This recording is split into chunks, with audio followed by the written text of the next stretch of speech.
This is Gamer Weekly, bringing you the latest of what the video game scene has to offer. On today's episode of Gamer Weekly, I have most of D-Pad Studios, and we're going to be talking about their newest game, Owlboy. All right, and welcome to another episode of Gamer Weekly. This is the craziest interview I'm going to have here. This is almost the entire dev team of D-Pad Studio. It's Henrik, Simon, Adrian, who is in the chat. No one will be able to hear his clicking on his keyboard, but just know that he is out there and he is trying. So, and I greatly appreciate him doing that. And we also have Joe as well. So thank you, everybody, for coming onto the show. Homies. Thank you. Thank you. So, you guys made a lot of buzz at, I believe it was PAX West. That's correct.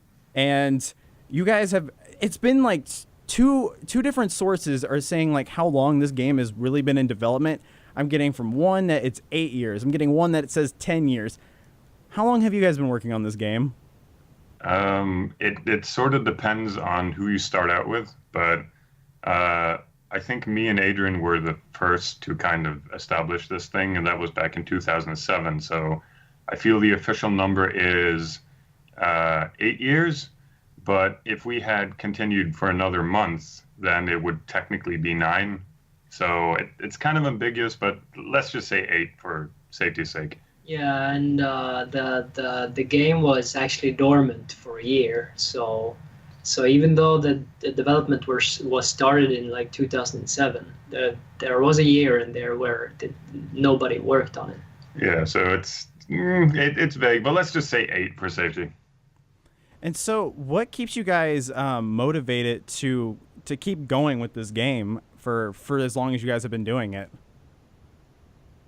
Well, I would say it's because we really believe in what it actually is. I mean, when we started out, it was more of a test project. I mean, there was this neat new thing called XNA that came out and seemed really interesting for programming. And at that point, I mean, half of the team is Norwegian, and there wasn't really an indie scene back then. So we were just kind of messing around with ideas. And then as we presented it to more people and got nominated for awards and things, it just seemed like this is awesome. We need to work more on this and fulfill everyone's expectations. And then, you know, you enter the obligation stage where you feel like you need to finish this because you've sunk a lot of finances into it and there's a lot of, you know, stuff at stake.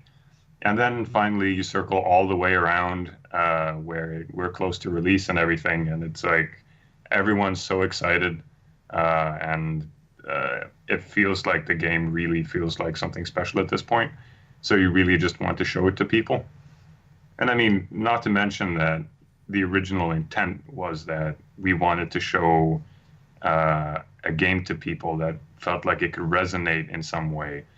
It didn't really matter if it sold well or not. It just needed to present something that felt good in the end, and just working towards the end and giving that what should I call it, feeling to people when they actually play it. That's been a big motivation, I'd say. And so, Yeah. Oh, I'm sorry. Totally agree, man.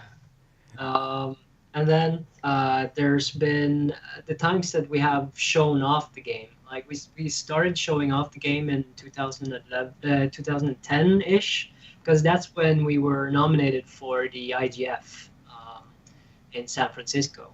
And that's also the first time I was in the States. And after that, we just like developed a taste for showing our game off. So we've been showing the game off like yearly ever since then. And yearly, we've been promising people that, Owlboy is coming out this year. And we started saying that in 2011. So, yeah, motivating as far as that goes. I think 2 years ago, we started telling ourselves that the game needs to get done now. And now it's like, holy crap, you guys you're almost there. You're almost there. No, it comes out in November. And this is like November 1st. this is it, right? This is it. Well, in a way, I mean, it never feels like you're quite there because I mean, we always had intentions of finishing, but sometimes it can end up feeling like an infinity project. Yeah, and including the fact that we've been working on the game so much. Like, there's a lot of ideas that we dropped, and there's a lot of stuff that we really wanted to get in, but in the end, we just decided to let's focus on release and not make this game for another 10 years. And not to mention that the holy crap, I completely forgot what I was saying. Let's just skip this part. So, so for the people out there that have never heard of Owlboy before, how exactly would you describe the game, and what would you say the game is about? I suppose you could say the best way to describe it is sort of like a Zelda game, but a side scroller. So Zelda 2. In a way, I mean, you have dungeons and you can explore, and you have open areas that you can roam around and everything. Though the platforming bit is not really all that much there. The main mechanic is that you can fly, so you can basically just go anywhere. It's sort of similar to how the top-down Zelda games work in a way, but as opposed to all of those, the main idea is that you can't really fight anything on your own. We want to make that a center point. So you play as an owl that has a cloak that can aid him in carrying everything, and he can fly around. But he also doesn't have any offensive powers. So you recruit other characters that we call gunners that you basically pick up, and they kind of provide their weapons for you. So it's sort of like a merge between a side-scrolling Zelda game and a twin-stick shooter. And their friendship, Simon. Let's not forget their friendship. Yeah, friendship is important in this game. Everything comes down to friendship. It's sort of hard to pitch the game sometimes because it wasn't really made with a huge feature list in mind.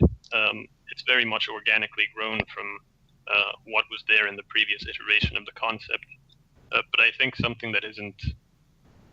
and so a lot of the things that are good about our design isn't necessarily easy to imagine beforehand. But what it's resulted in, this side-scrolling perspective, is that you get to see the characters much more up close.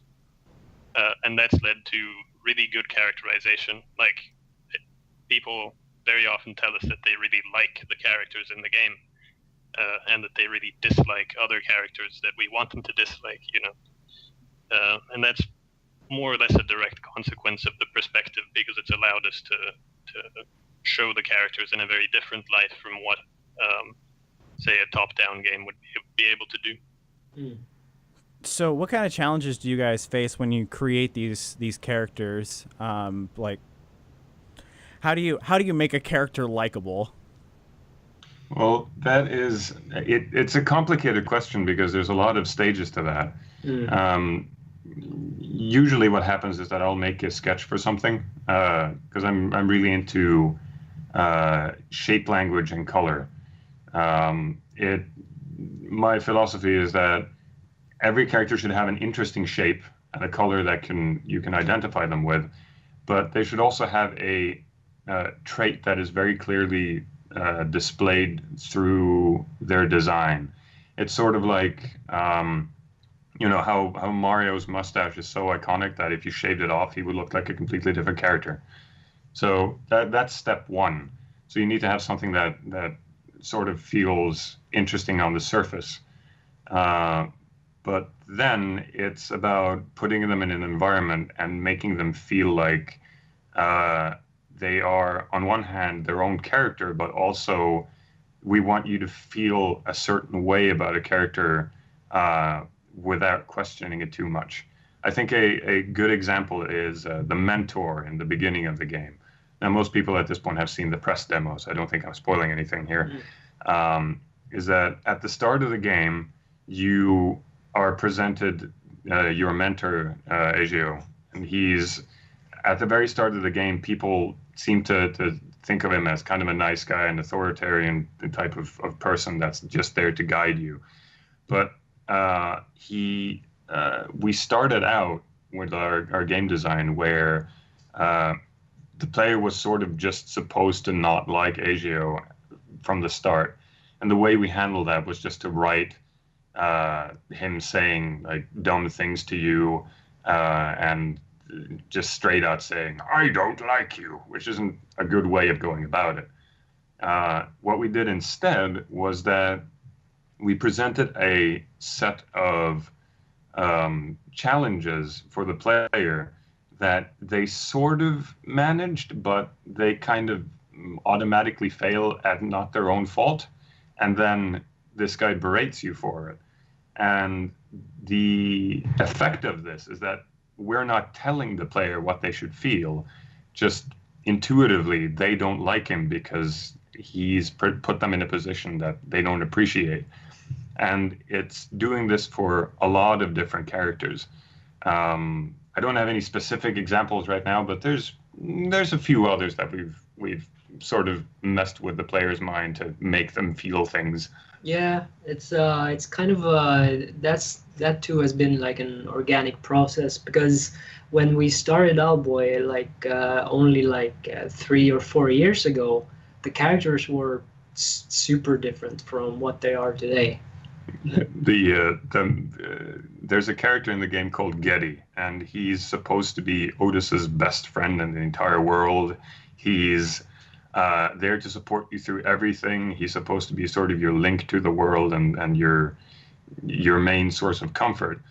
And then we looked back at some screenshots of the 2011 demo that we put up. We had some screenshots for that. And literally in one of the screenshots, Getty says, "Oh, you're Otis, aren't you? I haven't met you before." And it's so backwards compared to where we are now, because we've actually had some time to think about how characters relate to each other and what their relationships are meant to mean. And so also with the game, it's very visually impressive too. Like how long did it take for you guys to make like these crazy backgrounds and stuff, and how much detail you put into it? Oh yeah. So I'm the only artist on the team. So I've basically been literally sitting here for the past 8 years making background assets. It's pretty much a daily process. So we had it's not just game assets, it's also, website designs and promotional art and flyers and all that kind of thing. So I'm not a particularly fast artist because I like to kind of tinker with things until I'm sure that they look right. And I'd rather not use cheats, sort of like scaling and gradients and everything, because the entire point of this project, at the start at least, was to kind of show how pixel art could be done right and not just as a crutch. But at the same time, the credit isn't entirely mine either, because once I make something, then it's the whole implementation process. It's putting them into levels and then realizing that, oh crap, we don't actually have the assets that we need, and this doesn't really tell the story that we wanted. So it's taken a while, and we like to kind of say this to people whenever they ask, like, why has it taken so long? And it's basically that to make a project of this size with a team of our size, this is about as long as it takes. Yeah, and releasing that 2011 demo was both a blessing and a curse, because people started giving us feedback on the game, and some people decided to write that, Otis's flying animation looks a bit stale, and why isn't the grass animated, and why doesn't things move around? So naturally our response was that let's make everything move. Yeah, we redid our entire engine so that we could have custom animations for basically any backdrop that we wanted. Yeah. So all bushes are animated. Grass, and the- the clouds and the wind. Yeah, and not to mention, I mean, it's easy to forget, despite this whole thing that we've been developing for 8 years. But 8 years ago, game quality was very different, and expectations were very different too. Not to mention that now you have the internet and you can basically complain about anything very verbally.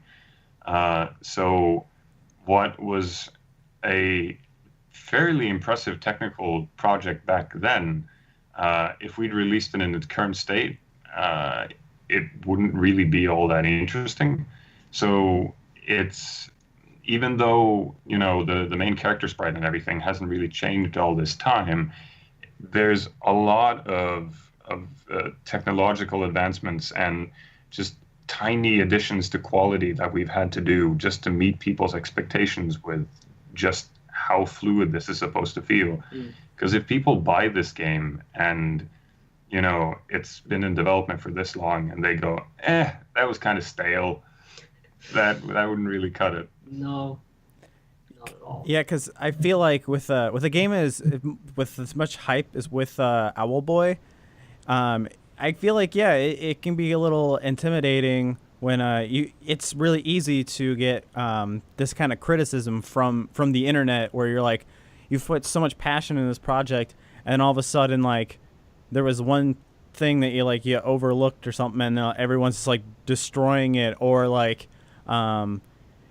you almost don't want to like overpromise either or anything. Like, oh, look at all these cool things we're totally gonna have in here, because it create, like, I feel like a lot of gamers now are becoming almost somewhat jaded towards some developers and other things. Like, I feel like I've pointed out this game a million times, but it's pretty much like the No Man's Sky effect thing, where it's like, this game's gonna be awesome. You're totally gonna think it's gonna be awesome, and then it's like, oh, this, I don't know what to say. Like, everybody just goes blank on it. Like, oh crap. So like, having that sit on your back though, that's gotta be really intimidating. But I feel like you guys have avoided that, and you are showing what's here, and you're going, this is our game. We're confident about this game, and you guys haven't been afraid to tell me how amazing it is. So that's one of the big reasons why I'm so happy we avoided doing a Kickstarter and avoided getting a publisher, and avoided marketing our game at all, really, because then we don't sit around and promise the greatest game ever, and then finally when it comes, people are let down, you know. Yeah, I even said this during the Q&A at our PAX panel. It was that people were asking how to market your game and how you get your ideas out there. And basically, we just said, don't promise anything. Because right now, if you make a promise to the internet, they'll hold you accountable for years and they'll never let it go. And there's a lot of projects where it's very minor things that have kind of pulled them down steadily, because it becomes this perpetual motion machine. I mean, I'm not going to defend Mighty Number 9, for example, but there's certain aspects there where it's kind of like people made an easy mistake, just very small things, and then it just spirals out of control because people already have a preconception of what your game is supposed to be, and that a lot of it has to do with making promises. And when it comes to stuff like Kickstarter and all of that, on one hand, you can't just say that, you know, support my game and we'll see where it ends up, which is basically what absolutely every game does outside of Kickstarter. It's just, here's my game, would you like this? When you have something like Kickstarter or a funding campaign or anything like that, then you also have to give incentives. It's not just, you know, here's my game, and tons of cake. And you might get more cake in the future. And it's a very difficult process, because when you're a developer, and especially one that's just starting out, how on earth are you going to get that funding? And Kickstarter is a very appealing way to get into that. But we were fortunate enough that we got a starting funding from the Norwegian government when we began development, and we also had a little bit of funds saved up from our other jobs before we began development properly. So it wasn't really a huge problem for us. Of course, working on something for this long is taxing, but we've never gone out and said this game is going to be this and this amount of content. It's going to have this and this, and it's going to be the greatest thing since sliced bread. That's the kind of thing where you end up getting shot in the foot pretty hard. So basically, you make no expectations, and you go, you'll just have to play it to find out. Yeah, I think the expectation that we've tried to make is the expectation that we'll sort of try to do things right. Adrian saying in the chat that we tried to keep our heads down and work instead of selling what wasn't done yet. And that really is a lot of the strategy, because we've cut a lot of stuff, you know. Like we haven't been immune from setbacks and complications and everything, and the game certainly isn't perfect. But the fact that we haven't been, like, I think it's really hard to be extremely open about what you make, because that means you need to actually have you it. need to be well, you need to have it, and you also need to be a lot more aware of what did I say back then, and what have we promised, and what can we not back down on. And you lose a lot of freedom, and it's a lot of extra work. And in Owlboy, it's been... Not to mention that at the same time, there is a very different environment now where your fan base feels like they should be part of development.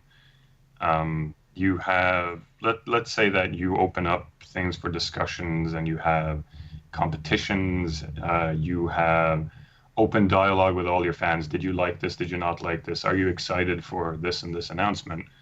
And then after a while, it becomes sort of an expectation that what they suggested should be in there to some degree. And then when it isn't, they're disappointed, when in reality, it's really just standard development. I mean, if you create a piece of art, of course, you're going to change it a couple of times until it's good. So basically, everybody, Owlboy's gonna be awesome, but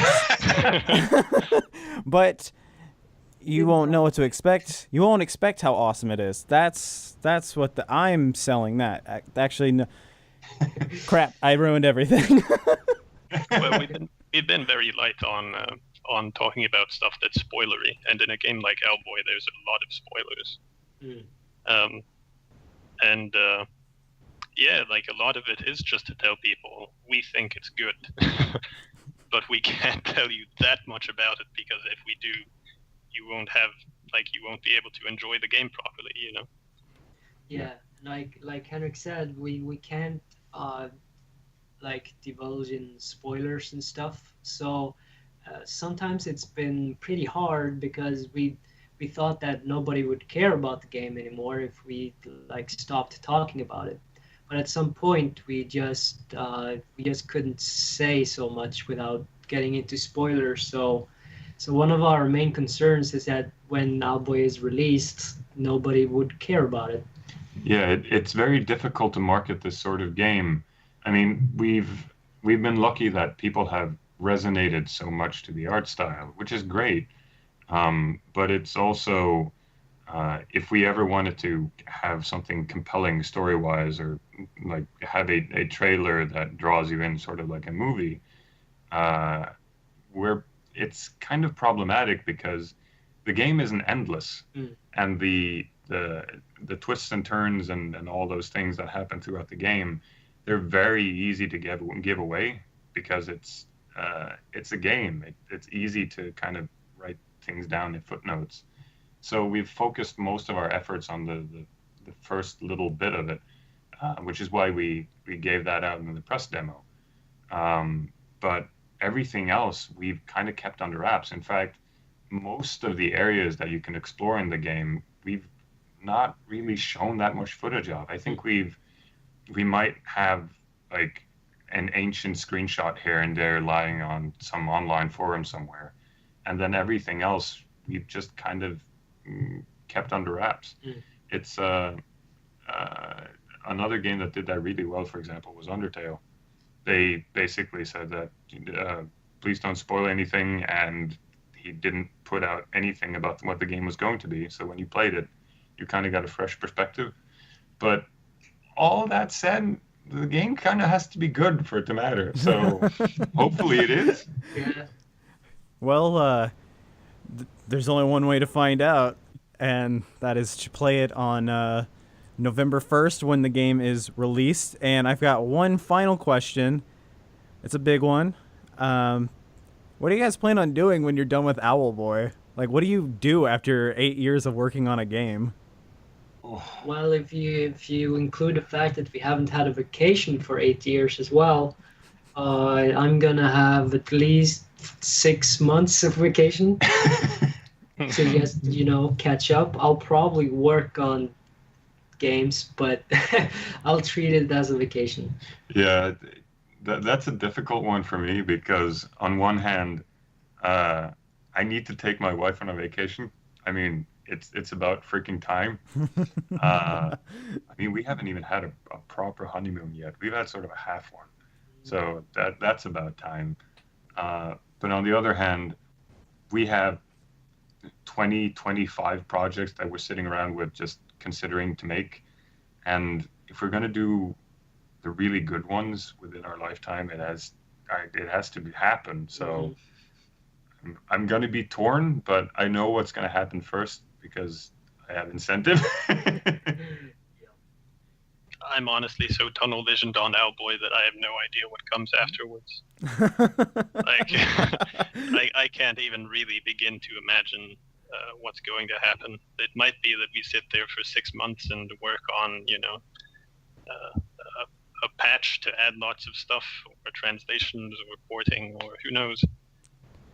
It's going to be our lives pre and post 1st of November. I think that's going to be a big pivotal point that decides a lot of things for us. Also, Adrian says that sleep would be good. Nah, no one sleeps anymore. It's fine.